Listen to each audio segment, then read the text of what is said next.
This video is for educational and informational purposes only. Please do your own research before applying.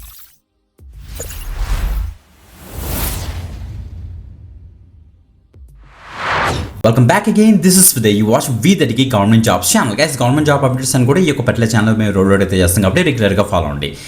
ఈరోజు మనకి బొగ్గు గనుల శాఖ ఒక కరెక్ట్గా చెప్పాలంటే మనకైతే కోల్ ఇండియా యొక్క సబ్సిడరీ అయిన మహానంది కోల్ ఫీల్డ్స్ నుంచి ఒక లేటెస్ట్ హైరింగ్ అయితే అనౌన్స్ అయింది గైస్. ఓకే, సో అరౌండ్ మనకి 500 వేకెన్సీస్ ఉన్నాయి. 2 డిఫరెంట్ రోల్స్కి ప్రెసెంట్ వీళ్ళైతే హైరింగ్ అయితే చేస్తున్నారు అనమాట. సో క్లియర్గా డీటెయిల్స్ అన్ని కూడా డిస్కస్ చేస్తాను కాబట్టి మిస్ అవ్వకుండా వీడియో ఎండ్ అవ్వచ్చు చూడడానికి అయితే మ్యాక్సిమం ట్రై చేయండి guys. Okay, so video description first comment check చేసుకోండి, మీకు అయితే అప్లై లింక్ దొరుకుతుంది, అక్కడ నుంచి మీరు అయితే డీటెయిల్స్ అయితే యాక్సెస్ చేసుకోవచ్చు.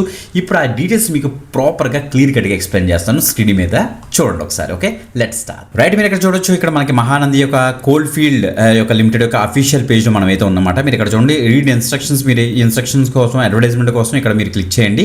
సిలబస్ కూడా వాళ్ళు ఇచ్చేస్తారు ఇక్కడ. సో మీరు చూస్తే ఇక్కడ ఫస్ట్ మీరు అయితే రిజిస్ట్రేషన్ అయితే చేసుకోవాలి, తర్వాత మీరు అయితే లాగిన్ చేసి అప్లై అయితే చేసుకోవాలి. అప్లికేషన్ ప్రాసెస్ కూడా స్టార్ట్ అయిపోయింది. మీరు ఇక్కడ చూడండి, స్టార్ట్ డేట్ చూస్తే మనకి 7th మే నుంచి అయితే స్టార్ట్ అయింది. 28th మే 2026 వరకు మీరు అయితే అప్లై అయితే చేసుకోవచ్చు అనమాట. ఓకే, ఇప్పుడు ఇక్కడ చూడండి, మనకి ఇక్కడ క్లియర్ మెన్షన్ చేస్తే టు రీడ్ అడ్వర్టైజ్మెంట్. ఈ యొక్క పీడిఎఫ్ని మనం నీట్గా డౌన్లోడ్ చేసి ప్రాపర్గా ఎక్స్ప్లోర్ చేద్దాం. చూడండి ఒకసారి, this is our actual PDF అనమాట, actual notification. Okay, employment notice, advertisement number మీరు ఇక్కడ ఇచ్చారు. ఆన్లైన్ మోడ్లోనే మీరు అయితే అప్లై అయితే చేయాలి. ఇక్కడ చూడండి, Mahanandi coal fields limited subsidiary of coal India limited యొక్క సబ్సిడరీ మాట ఇది.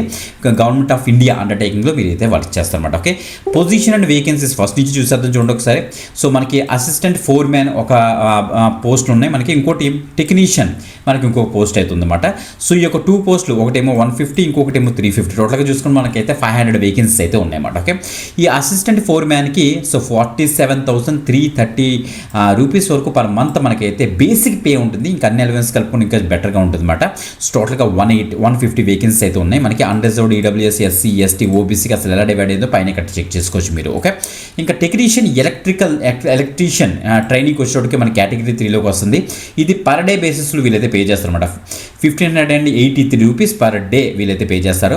సో చూడండి, మనకి అన్రిజర్వ్డ్, ఈడబ్ల్యూఎస్, ఎస్సీ, ఎస్టీ, ఓబీసీకి వచ్చేటోడికి టోటల్గా 350 వేకెన్సీస్ అయితే ఉన్నాయన్నమాట. ఇక మినిమం క్వాలిఫికేషన్ రిక్వైర్డ్లో క్లియర్ కట్గా చూద్దాం. మీకు ఫస్ట్ చెప్పేస్తాను, ఎందుకంటే సో దట్ మీ యొక్క టైం వేస్ట్ అవ్వకుండా అన్నమాట. Okay, so assistant foreman electrical ట్రైనింగ్కి వచ్చేటప్పటికి మనకి డిప్లొమా ఎవరైతే చేస్తారో minimum 3 years course diploma, so AICTE recognised college నుంచి మనం డిప్లొమా ఇన్ ఎలక్ట్రికల్ ఇంజనీర్లు ఎవరైతే చేశారో ఓకే వాళ్ళు దీనికైతే ఎలిజిబుల్ అనమాట. ఓకే, అదే technician electrician training, so category 3కి వచ్చేటప్పటికి ఇది కొద్దిగా డిఫరెంట్ కదా మనకి వర్క్ కూడా.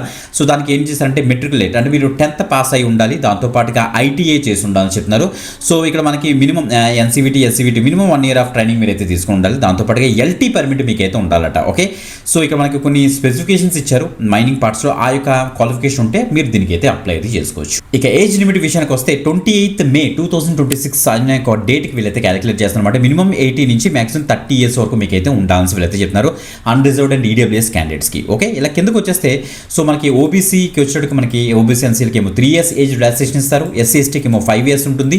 ఎక్స్ సర్వీస్ మెన్కి ఏమో actual period of service రెండెడ్ in defence service plus 3 years మనకైతే ఉంటుందట. సో డిపార్ట్మెంటల్ క్యాండిడేట్స్కి ఏమో నో అప్పర్ ఏజ్ లిమిట్ అని కూడా మెన్షన్ చేస్తారు. పీడబ్ల్యూబీడీ క్యాండిడేట్స్లో మనకి జనరల్ ఈడబ్ల్యూఎస్కి ఏమో 10 years, ఓబీసీ ఎన్సీలకి ఏమో 13 years, ఎస్సీ ఎస్టీకి ఏమో 15 years ఏజ్ రిలాక్సేషన్స్ అయితే ఇస్తారు. ఇక సెలక్షన్ ప్రాసెస్ ఎలా ఉంటుందంటే ఇక్కడ ఇచ్చారు చూడండి. Selection methodology will be complete of computer based test, CBT examination ఒక్కటే కండక్ట్ చేస్తారు, ఇంటర్వ్యూ ఏమీ ఉండదు. ఓకే, ఆ సిబిటి ఎగ్జామినేషన్లో కనుక మీరు క్వాలిఫై అయితే మీకు సో మీరు బ్రహ్మాండంగా జాబ్ అయితే కొట్టచ్చు అనమాట. ఓకే, ఈ యొక్క సిబిటి ఎగ్జామ్లో ఎక్కడ కూడా నెగిటివ్ మార్కింగ్ కూడా ఉండదని చెప్పారు. ఈ యొక్క ఎగ్జామ్ టోటల్గా 2 sectionsలో ఉంటాయట. ఓకే, సెక్షన్ ఏ, సెక్షన్ బి అనేసి టోటల్గా 100 marksకి ఉంటుంది మనకి. సెక్షన్ ఏలో మనకు జనరల్ అవేర్నెస్ మీద, యాప్టిట్యూడ్ మీద 20 questions అయితే ఉంటాయట.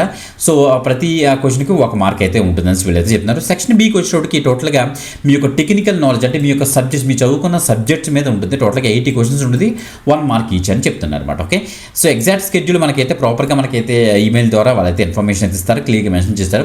క్వాలిఫైయింగ్ మార్క్స్ మనకి ఇక్కడ ఇచ్చే చూడండి. ఫర్ జనరల్ ఈడబ్ల్యూఎస్ క్యాండిడేట్స్కి ఏమో 45 marks ఉండాలి రావాలి, ఓబీసీ ఎన్సీలకి ఏమో 40 marks, ఎస్సీ ఎస్టీకి ఏమో 35 marks వస్తే మీరైతే క్వాలిఫై అయితే అయిపోతారు. బట్ మెరిట్ లిస్ట్ చూసి దాన్ని బట్టి మిమ్మల్ని అయితే ఫైనల్ డాక్యుమెంట్ వెరిఫికేషన్కి అయితే మిమ్మల్ని అయితే పిలుస్తారని క్లియర్గా మెన్షన్ చేశారు. చెక్ చేసుకోండి. ఎక్కడైనా వర్క్ చేస్తున్న ఎక్స్పీరియన్స్డ్ క్యాండిడేట్స్ అయితే మీరైతే నో అబ్జెక్షన్ సర్టిఫికేట్ కూడా మీరైతే రెడీ చేసుకోవాలని కూడా చెప్తున్నారు. తర్వాత మీ యొక్క medical examination, health and medical fitness కూడా వీళ్ళైతే చెక్ చేస్తారు. అది చాలా ఇంపార్టెంట్. కెరీర్ గ్రోత్ కూడా చాలా బాగుంటుంది. అసిస్టెంట్ ఫోర్మ్యాన్ ఎలక్ట్రికల్కి వచ్చేటప్పుడు ఫర్దర్గా ఇంకా సో సూపర్విజన్షిప్ సర్టిఫికేట్ వస్తుంది. ఇంకా బెటర్గా మనకైతే క్యాడర్స్ ఉంటాయి. సో ఇంకా బెటర్గా మీరైతే పర్మనెంట్గా వర్క్ చేసుకోవచ్చు. టెక్నీషియన్ కూడా అంతే. ఇప్పుడు మనకి చూడండి, మనకి అప్లికేషన్ ఫిల్ చేసే ముందు మీరు అన్ని రెడీ చేసుకోవాల్సింది ఏంటంటే వ్యాలిడ్ ఈమెయిల్ అడ్రస్ ఉండాలి, మొబైల్ నెంబర్ అయితే ఉండాలని వీళ్ళైతే చెప్తున్నారు. ప్రాపర్గా రిజిస్ట్రేషన్ చేసుకొని మీరు ఇంకా చెప్పంటే క్లియర్గా name of the candidates, date of birth, parents name అన్ని కూడా ప్రాపర్గా చెక్ చేసుకోండి. 10th క్లాస్ సర్టిఫికేట్ అంతా కూడా ప్రాపర్గా ఉండాలి.